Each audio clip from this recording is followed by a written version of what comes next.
Hi, I'm Dr. Tara Scharich. Welcome to this 3-part video series, Behavior, Stress, and the Brain. Oh my, right? What do behaviors mean? Is your child developing ideally?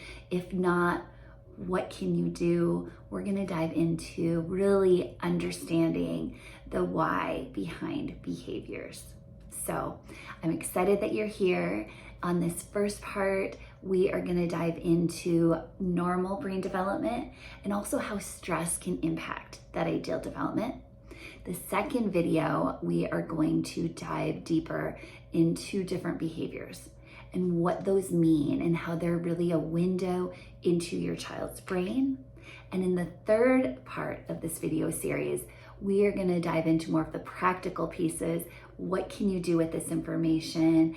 And really giving you practical tools to decrease the demand and really be able to help your children, if they have gaps, fill in some of those gaps and be in a place where they're ready to learn and grow and be the best version of themselves. So each of these videos is 20-ish minutes together, super powerful information.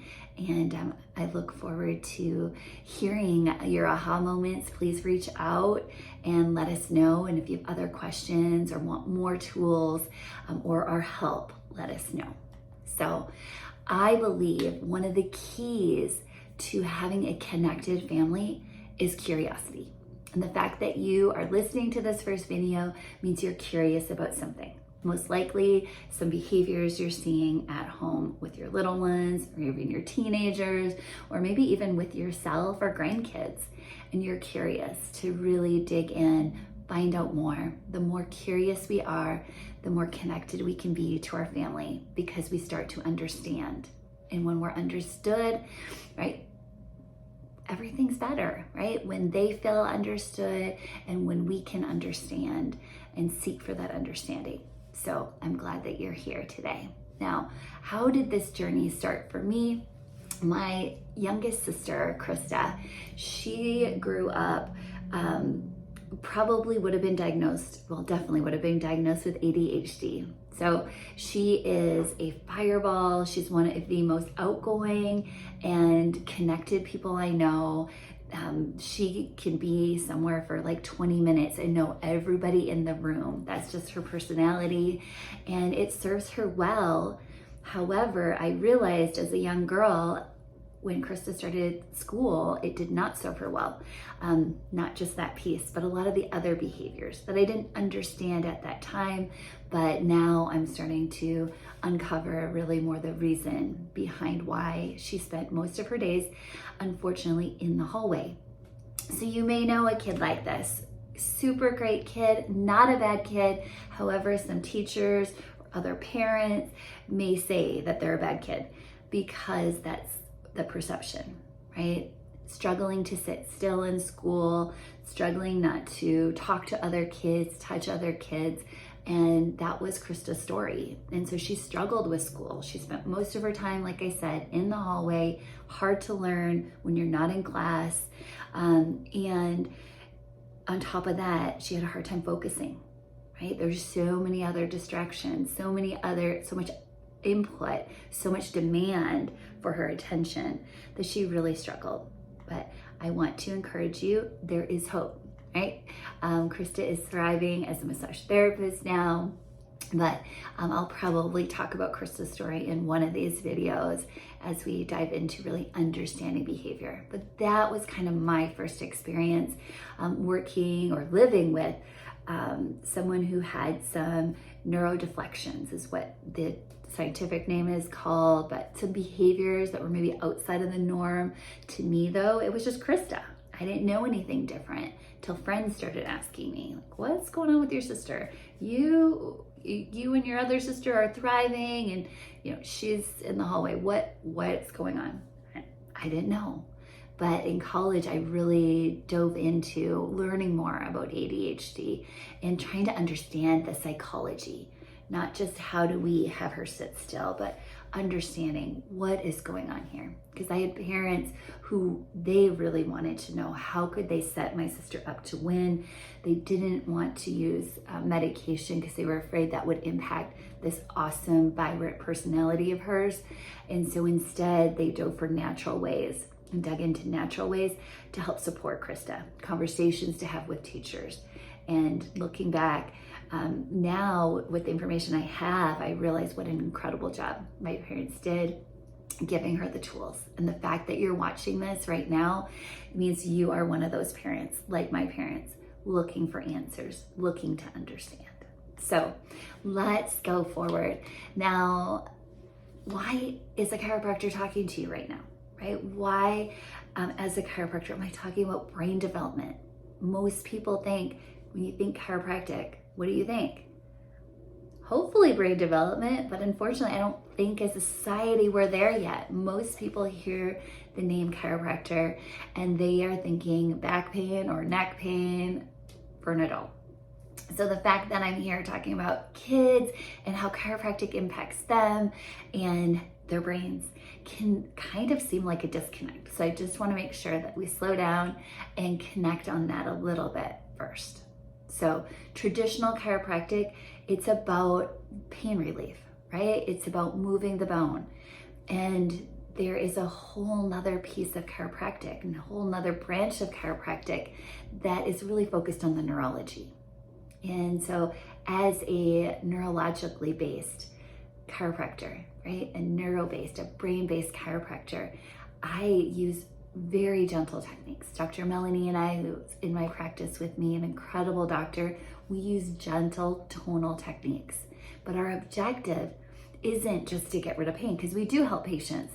Lots of adults come in here with pains that we're helping with, but it's by removing the interference in their nervous system so that their brain gets clear messages and their brain can communicate clearly and their body can heal.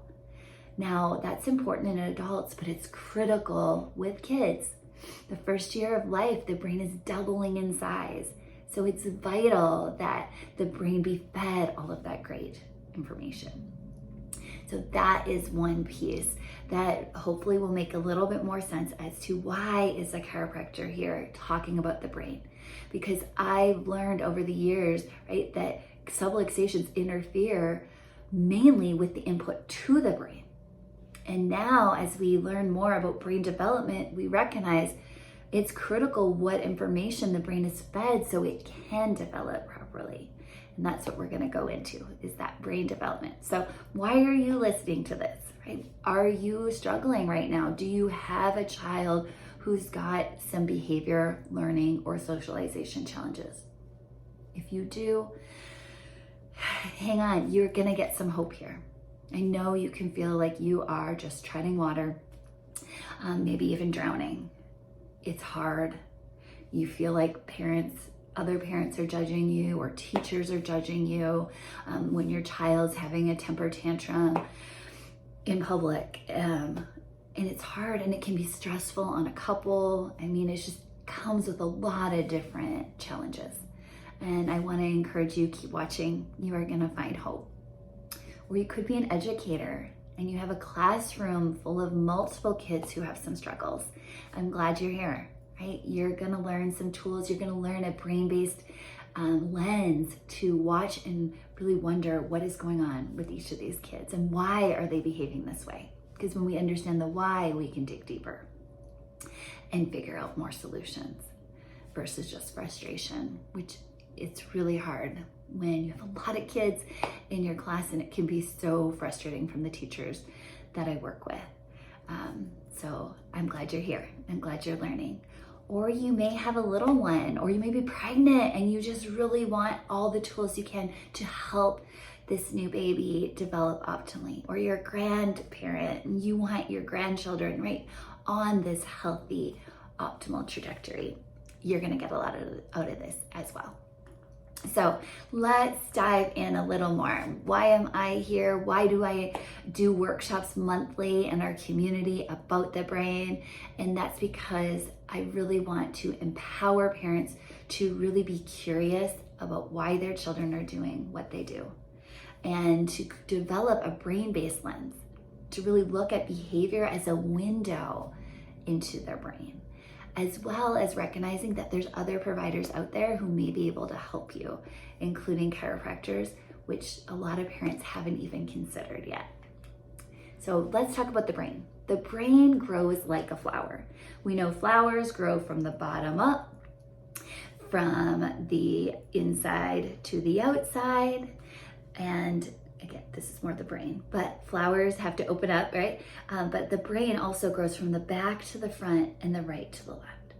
So the brain, it grows like a flower. It has to grow from the inside, from the roots. And so it matters what kind of soil we have for a flower. It matters how the soil of the brain, right, is tilled. Is a child's brain ready to learn? Because if it is, they learn like this. Things just click. You every day. You're like, what? I didn't even teach you that, and you know, how did you figure that out? Right? But their brain is just blossoming. It's ready. So the brain, remember that it grows like a flower. What does a flower need? Sunlight, air, space, water, nutrients, and it definitely needs that tilled soil. Well, how about the brain? Your child's brain, very similar, right? It needs sunlight. We need that vitamin D. We need oxygen. We need good deep breathing. We need sleep. We need movement. Your child needs nutrients, right? Nutrient-dense food in order for the brain to grow optimally. Omega-3, lots of awesome stuff. And again, you know a lot of that. But what we haven't been told, the tilled soil, right? What is that for our brain? That is that connected nervous system, right? We need that connected nervous system so that the brain can be fed all the great information as it's starting to develop. So how does the brain develop? Well, we've got a hierarchy, and we are gonna touch on this every single video, but we're gonna start the concept right now. We all can agree, even if I've said a couple of things you didn't agree with so far, we can all agree that when a baby's born, their brain is not fully developed, correct? Right? It's got to grow. So when a baby's first born, how is that little one interacting with their world? How are they engaging with their world? Through very primitive, right, ways, not complex, really primal ways. They're primitive reflexes. And these are all in that brainstem. This is all in the hindbrain, right? And this is what helps them survive. It's those reflexes that help them get out of the womb. It's the reflexes that help them to nurse right away, right? You touch the side of their cheek and they are gonna turn, they're gonna root, right, to nurse. If they turn their head, their little arm gets into that fencer pose so that they don't roll off, right? In those first 3 to 4 months. I mean, there's a lot of different primitive reflexes that are just critical that help a little one engage with their world. But hopefully, right, within those first few months, we start developing more, I can't even think of the word I'm looking for, but we're trying to establish tools that are much more sophisticated. That was the word I was looking for. More sophisticated tools. And so babies start to learn and engage with their world more through movement and touch, right? They're touching everything. They're grabbing onto your face, to your hair. As soon as they realize it's them, they will not let go. You have to be careful, whether or not you wear earrings when they're little, right? Because they are grabbing and they want to bring everything to their mouth, right? Movement and touch. And through those senses, their brain is being fed, as long as nothing's interfering.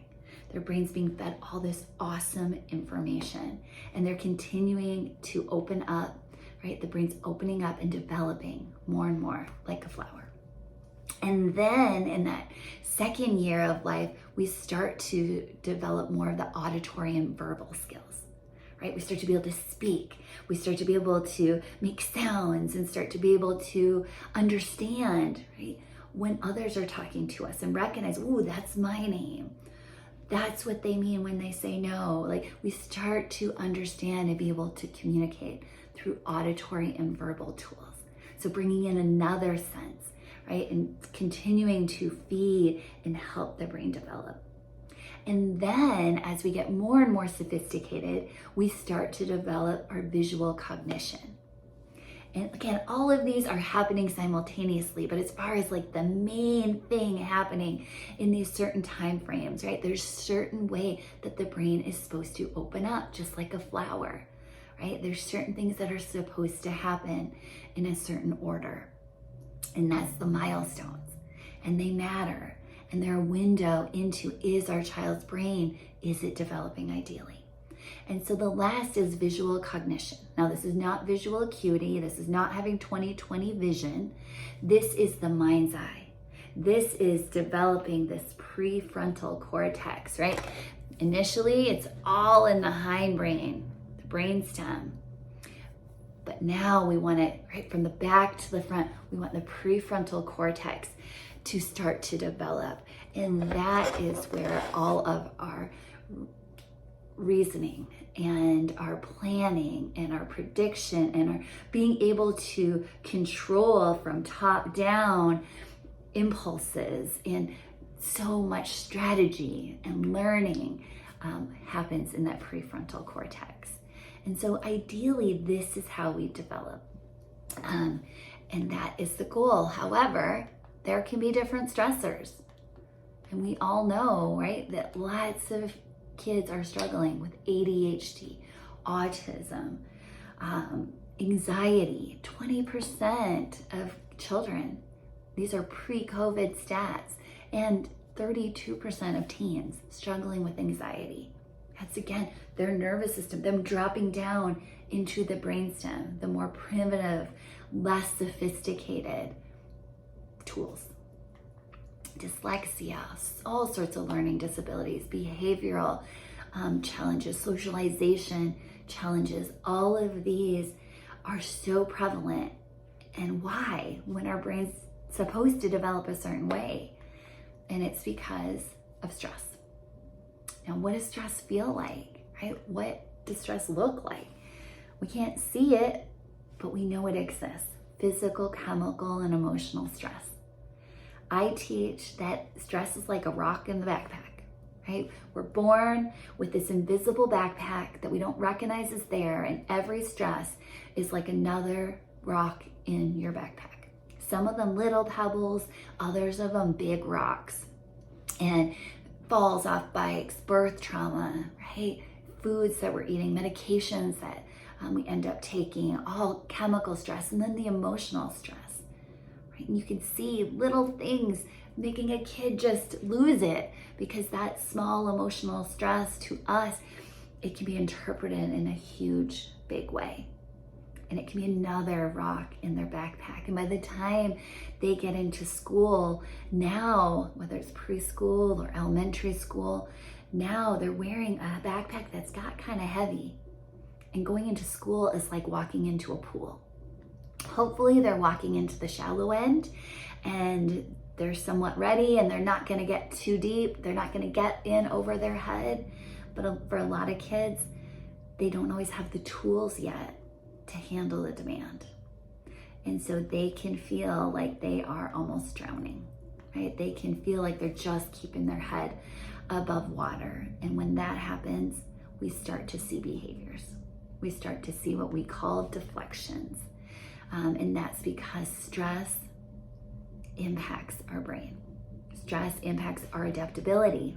Stress impacts our ability to respond and interact and engage and process our world properly. There are more and more studies now that show short-term stress, right, will impact us using the prefrontal cortex, but long-term stress, like our children going through COVID, right? Long-term, prolonged stress actually can change the neurons and the anatomy, right? The actual structure of how the front of the brain is developing and growing. And so we're gonna dive into this more on your next video, and we are gonna really try to understand behaviors through this lens of how ideal brain development is supposed to happen. And when there's stressors at certain developmental stages, if there is stress, we can't grow in stress. We're just surviving, right? So we can't learn, we can't open, we can't develop in the ideal way. And so we will see gaps in development. We will see delays in milestones. We will see behaviors reflecting that we don't have those tools yet. So I'm excited to connect with you more on video 2 and dive into deflections, behaviors, and understanding all of that even better.